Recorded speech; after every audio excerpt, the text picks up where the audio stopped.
রাজনীতিতে অনেক কষ্ট করেছি গত 17 বছর 20 বছর। আগামীতে ইনশাআল্লাহ আমাদের একটা সুদীর আশার আল্লাহ যদি চায় সম্ভাবনা আছে।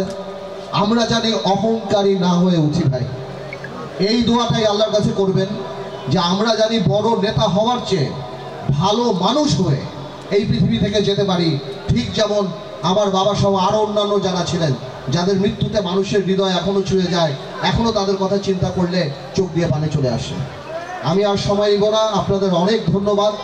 আপনারা দোয়া করবেন আল্লাহ জানি আমার বাবাকে বেহেশত নসিব করেন, এবং আপনি দোয়া করবেন আমরা জানি আমার বাবার নাম আরও উপরে উঠাতে পারি ইনশাআল্লাহ।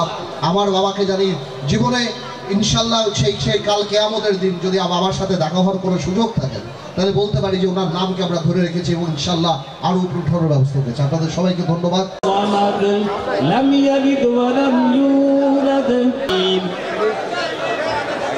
إذا زلزل إنا نحن نحيي الموتى إنا نحن نحيي الموتى أستغفر الله الذي لا إله إلا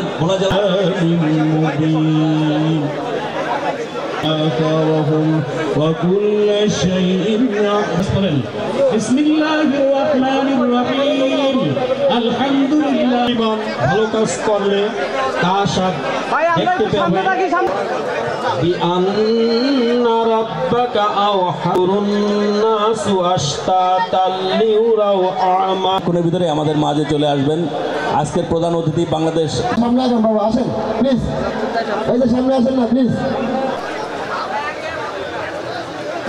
বাকি যারা হাইকোর্টের সাবেক বিচারপতি জনাব মোহাম্মদ ফরিদ আহমেদ সাহেব, জনাব আল্লাহ তাআলা আজ 6 এপ্রিল আয় আল্লাহ আনফুসানা ওয়া ইল্লাম তাগফির লানা আব্বাজান আদম থেকে ইদম পর্যন্ত সমস্ত